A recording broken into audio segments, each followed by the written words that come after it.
Hadirin hadirat yang dirahmati Allah Subhanahu wa taala. Malam ni kita akan membincangkan taubat nasuha. Ini saya kuliahkan kerana di kuliah yang lalu kita ada memperkatakan tentang berzina, hukum berzina. Saya dapati ada sebahagian orang-orang muda yang sudah terlanjur berzina. Dia tidak mau bertobat. Dia sangka sudah berzina, tidak ada jalan bertobat. Makanya saya kemukakan pada hari ini ataupun pada malam ni bahawa pintu taubat sentiasa terbuka. Pintu taubat sentiasa terbuka selagi kita dapati matahari belum terbit daripada barat ataupun nyawa kita belum sampai ke tenggorokan. Allah Subhanahu wa taala amat mencintai orang yang bertaubat. Sebagaimana firman-Nya, innallaha yuhibbut tawwabin wa yuhibbul mutatahhirin. Sesungguhnya Allah amat mencintai orang yang bertaubat dan orang yang membersihkan dirinya.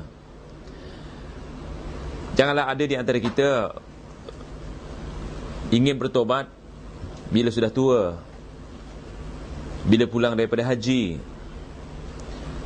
ataupun menunggu waktu-waktu tertentu. Sebenarnya tobat ini wajib. Wajib kita bertobat apabila kita melakukan apa saja dosa ataupun maksiat. Jangan tunggu waktu-waktu tertentu, kerana bertobat itu hukumnya wajib. Begitu juga tuan-tuan, di dalam Al-Quran dijelaskan orang-orang yang bertobat, dosa yang dilakukan diubah oleh Allah Subhanahu wa taala, diganti oleh Allah Subhanahu wa taala menjadi pahala.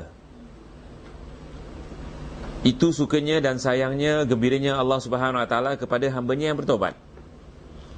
Sekali lagi saya tekankan kepada antum, sayang dan sukanya, gembiranya Allah Subhanahu wa taala kepada orang yang bertobat, sehingga dosa-dosa orang yang melakukan dosa apabila bertobat, Allah ubah, Allah tukar dosa tersebut kepada pahala. Ini sudah dijelaskan oleh Allah Subhanahu wa taala di dalam surah Al-Furqan ayat 70-71 ataupun 69, 70 dan 71. يضاعف له العذاب يوم القيامة ويخلد فيه مهانا إلا من تاب وآمن وعمل عملا صالحا فأولئك يبدل الله سيئاتهم حسنات وكان الله غفورا رحيما ومن تاب وعمل صالحا فإنه يتوب إلى الله متابا. Keimanannya kemudian beramal soleh, faulaika yubaddilullahu sayyiatihim hasanat, maka mereka itu Allah tukarkan kejahatannya kepada kebaikan, kejahatan kepada kebaikan, yakni dosa kepada pahala. Wa kana Allahu ghafurar rahimah, dan sesungguhnya Allah Subhanahu wa taala amat pengampun dan maha pengasih. Wa man taba, dan siapa yang bertobat, wa amila salihan, dan beramal soleh, fa innahu yatubu ila Allah, sungguhnya ia sudah benar-benar bertobat kepada Allah. Inilah ayat yang kita dapati di dalam surah Al-Furqan 69, 70, yang menjelaskan bahawa Allah Subhanahu wa taala akan merubah, akan menggantikan dosa-dosa kita apabila kita bertobat kepada pahala. Yang mana Allah Subhanahu wa taala firman, Allah Subhanahu wa taala firman, innal hasanat yudhibna sayyiat. Sesungguhnya amalan-amalan yang baik, di antara amalan-amalan yang baik yang Allah cintai adalah bertobat. Apabila kita bertobat, semua kejahatan-kejahatan kita diubah kepada pahala. Dosa-dosa kita diubah kepada pahala. Ayat tadi adalah surah Hud. Dalam surah Hud ayat 114.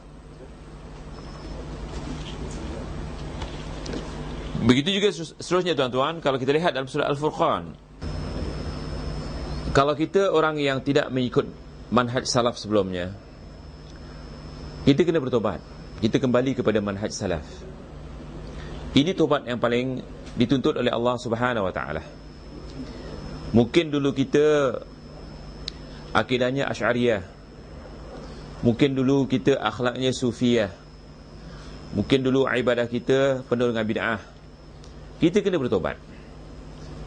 Apabila kita bertobat, kita kembali kepada manhaj yang sempurna, yakni manhaj salafus salih. Bertobat daripada penyelewengan yang bermacam-macam yang ada di Singapura, di Malaysia dan di Indonesia. Sahabat-sahabat kita daripada Indonesia ni perlu menjelaskan ini kepada umat di Indonesia. Mereka perlu bertobat. Bukan tobat saja daripada berzina, bukan bertobat saja daripada minum arak, bukan bertobat saja daripada rasuah, mencuri dan sebagainya. Malah tobat yang paling dituntut oleh Allah Subhanahu wa taala, bertobat daripada penyelewengan-penyelewengan yang mana kebanyakan orang kita akidahnya akidah Asy'ariyah. Akidah Asy'ariyah menyeleweng atau tidak? Menyeleweng. Kerana terkandung di dalam akidah Asy'ariyah, akidah Jahmiyah, Mu'tazilah, Syiah dan Sufiyah. Maka bertobatlah daripada penyelewengan ini, kembali kepada manhaj salafus salih.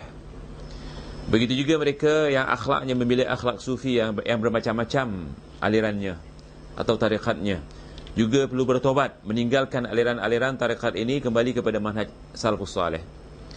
Begitu juga orang yang menghususkan taklid buta kepada Imam Syafi'i rahimahullah, ia perlu meninggalkan taklidnya, kerana apa yang saya tahu dan apa yang telah kita kaji di Singapura, di Malaysia, di Indonesia sama saja.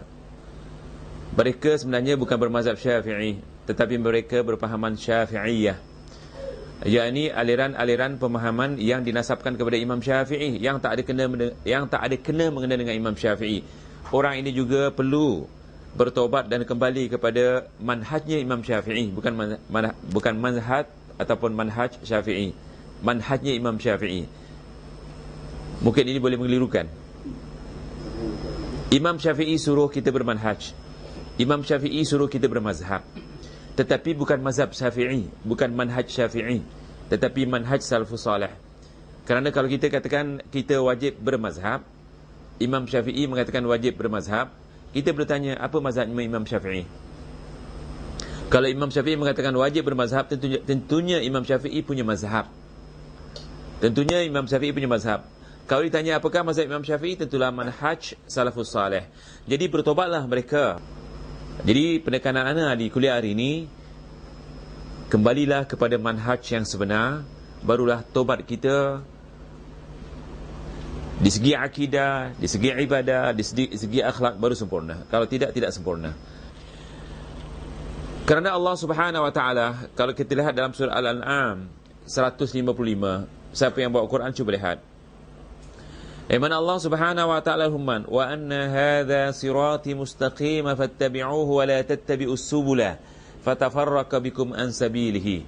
Ayat ini sering saya baca. Orang bertanya, "Ustaz, kenapa Ustaz selalu baca ayat ini?" Saya selalu baca ini supaya orang-orang yang menyeleweng daripada manhaj yang sebenar memahami yang mana ayat ini menyuruh kita kembali kepada manhaj salafus salih. Cuba pahami ayat ini. Allahumma wa anna hadha sirati mustaqiman fattabi'uhu wa la tattabi'us subula fatafarraqa bikum an sabilihi. ذلكم وصاكم به لعلكم تتقون. Allah mengatakan sesungguhnya inilah jalanku yang lurus. Fattabi'uhu. Hendaklah kamu kembali mengikut jalan tersebut. Wala tattabi'us subulah. Jangan kamu ikut jalan-jalan yang menyeleweng ke kanan dan ke kiri. Sebab yang ke kanan ke kiri itu bukan jalan lurus. Dia bengkok ke kiri ataupun bengkok ke kanan.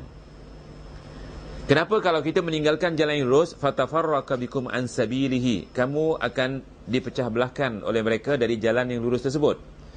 Dzalikum wasaqum bihi la'allakum tattaqun.